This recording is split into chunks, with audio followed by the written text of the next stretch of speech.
Pinoy Bus Driver TV.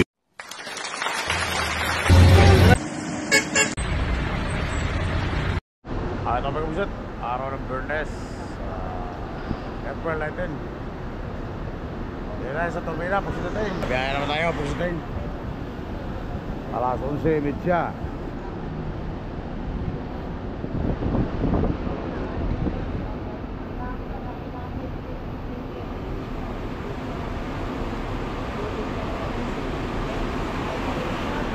Malinis ang terminal, walang katao-tao.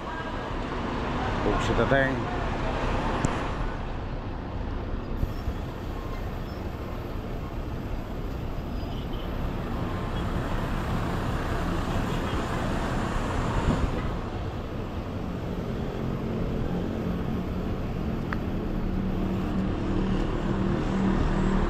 Ano ni Metro Davao, punong-puno na.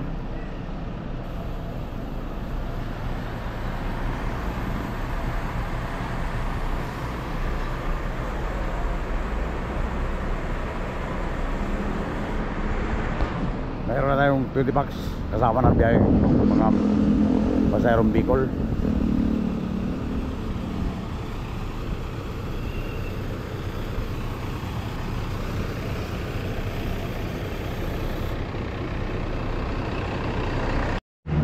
Ito mga kabusat, alas 12 tayo aangat dito. Meron tayong bisita dito, si amigo San Roy Castolo. San Juan lang GoPro na Shoutout naman. sa kay Senyor Castolo. Pupsita tayo. Wala na ang memory oh.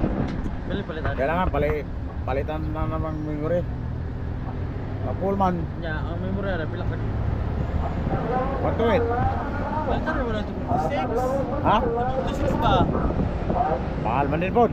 Mau lagi, pero tugay to magpuno. Ano kayo naman puno pero gapon mahal gapon. Delete na lang nimo na sa mga video, delete dai. Bisa i-delete mo. Pag mag-iro na wala na. Ay, ito may kabugset. Dito tayo sa Candelaria sa bus stop.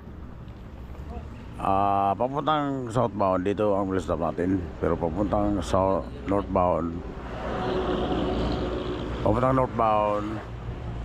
Doon tayo sa Timunan.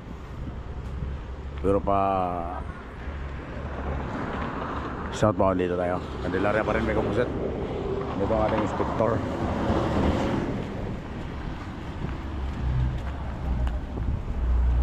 Pakals ito, pakals. Ano, may laginan? Oo. Oh, saman.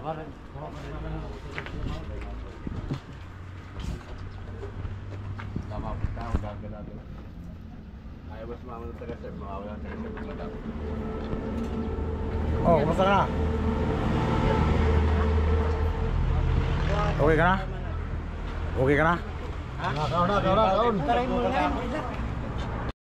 Magandang hapon mga kabugset. Dito tayo sa Gumaka sa Gray. Papa-adjust brake tayo tsaka ano, yung patingnan natin low power. Gumapang tayo sa Timunan ngayon na pagsit natin. Ayan natin mga pasero, 29 packs. Pamasin tayo, Biaormok.